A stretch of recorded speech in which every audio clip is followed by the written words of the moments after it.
Hey, what's up? John Sonmez here from SimpleProgrammer.com. So I got this question from this guy. He said, I'm emotionally fucked due to my family situation. I basically told him that, that he needed to kill his father. just like Luke Skywalker. A man doesn't truly become a man until he metaphorically kills his father, right? Or figuratively, however you want to say it. I'm mixing metaphors here. But anyway, he did a response, okay? And I wanted to respond to his response to answer a couple of questions to clarify some points in that video. So he said, absolutely incredible. I could see your passion in this video. Thank you so much for sharing it with me before it even goes live, which I did. It shows that you're truly helping people and not just trying to get ad revenue. I don't know why. You know how low ad revenue is, guys? Come on. All right, but no, I appreciate that. Okay, I'll share the video once it goes live with some of the people I think I've been seeking advice from and see what they think. I had a follow-up question. At the beginning of the video, you said that every mammal takes care of their offspring, but later on, you said no one has an obligation to give anyone shit. Are these two statements not contradictory? If mammals have responsibility to take care of their offspring, isn't that an obligation? Okay, so I'm going to break here. There's more of this, but I love this. I love when you guys point out contradictions in what I say, because life is full of contradictions. I say things that are seemingly contradictory. Sometimes they are contradictory. Sometimes they're not. In this case, it's not really contradiction. It just needs a clarification. So I'm glad that this was pointed out. That's why I wanted to make this video. So in this particular case, right, I will hold fast on the fact that you should not let people obligate you, and you should not put obligations on people.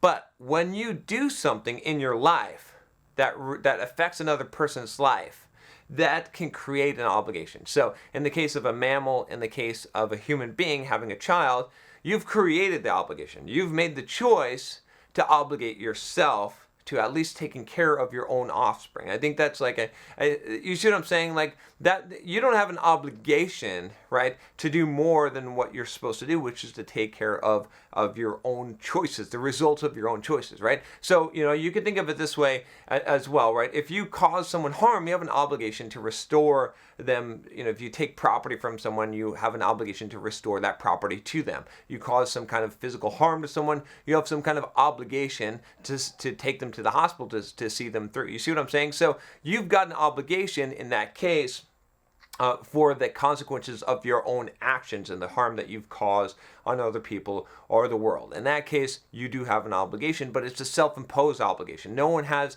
come and declared to you that you are now obligated to them for something. You have chosen a path, you have chosen something, right? We all choose things in life. So I think this is a great question. I mean, that makes sense, to say, hey, well, didn't you say that no one can obligate me? But, isn't a mammal, isn't a human being obligated, to take care of their child? Isn't that their obligation? And yes, I think that those things are both true. But like I said, there's a clear distinction between someone placing an obligation on you or an expectation on you and you creating an obligation within your life, right? There's many instances, right? If you sign a contract to buy a car, you've created an obligation to make a payment, okay? If you've taken out any kind of loan, you've created an obligation. You can't just say, hey, well, John said, fuck this. I'm not obligated. You can't obligate me, so I don't got to pay this shit. I don't got to fulfill my word. I don't have to be a man of my word or stand behind what I said or what I've obligated myself to do. But only you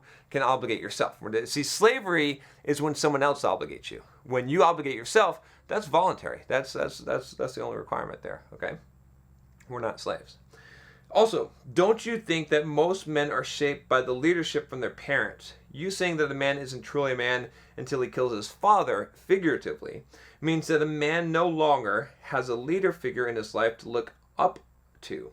I've heard the phrase like father, like son often. A lot of people I know attribute their success and accomplishments to their parents. Is it always the case that a man becomes a man once his father dies? If a father is good, then a man doesn't have to kill his father figuratively in order to be a successful man, right? Wrong. I'm going to stand by this. I said this in the first video, and And I know it's a tough pill to swallow, right?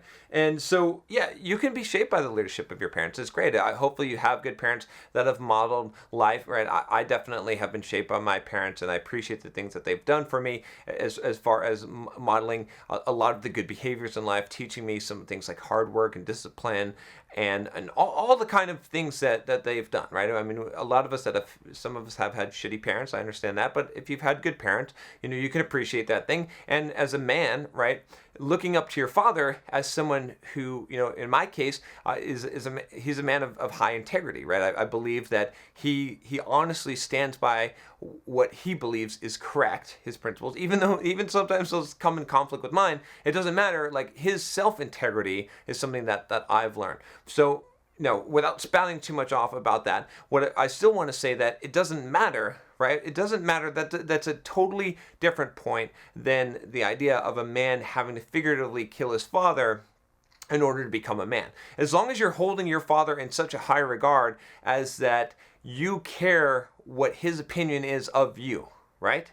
If you care, if you're seeking approval from your father, right, and you see him as the patriarch of the household, if you see him as the one who's the hunter, right, who's gathering and you are following in line, right, if you're not the leader of the tribe, then you're not a man yet. Then that's just how it is. Like, you won't fully embrace your manhood, for you guys out there. And I understand this is difficult because you don't want to have that battle. You don't want to have that fight. You don't want to have that alienation. You don't want to be all alone, right? All your life you've grown up, you've had someone taking care of you. You've had your parents taking care of you. You've had loved ones. You've had this feeling of a non-responsibility that ultimately, right, and as kids, as children, it's important to have within you instilled that courage that there's always going to be someone there for you. Now, some of you haven't had this, but that there's someone there for you, that there's ultimately someone who can save you or who bears the ultimate responsibility for your life and for your actions and is a person you can go to when things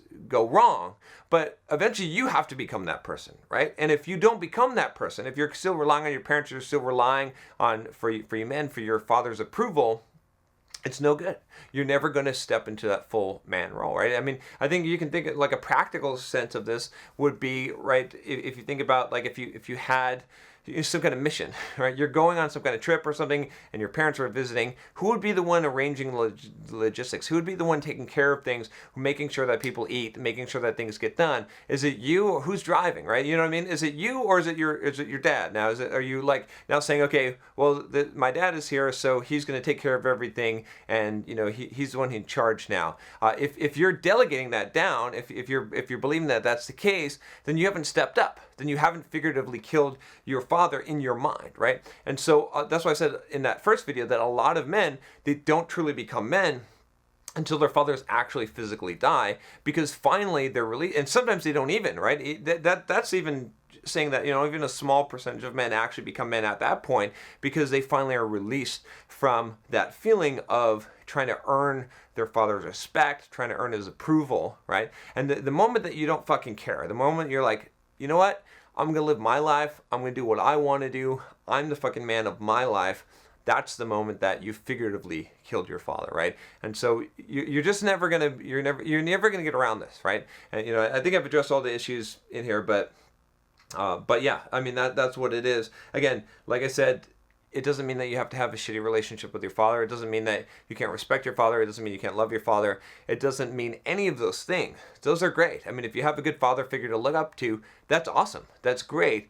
But you cannot live your life that way in such a way that you're seeking approval, that you're still believing that you're subject to your father's somehow his approval or disapproval or rule. You've got to step out and you've got to take the lance, and you've got to be the tribal leader, so to speak. You've got to be the hunter. You've got to get your own fucking food, and you've got no net. You've got no safety net. You got no one to fall back on and rely on. It's got to be you. And if you don't take that mentality in life, and if you don't take up that responsibility, then you're always gonna be a boy. You're never gonna be a man, right? This is what it means to be a man, and so that's why I said that in the first video. So there you go. It's not an easy truth maybe to swallow, but it is the truth, honestly, at least as I see it. All right, if you like this video, make sure to click the subscribe button below, click the bell so you don't miss any videos. I'll talk to you next time. Take care.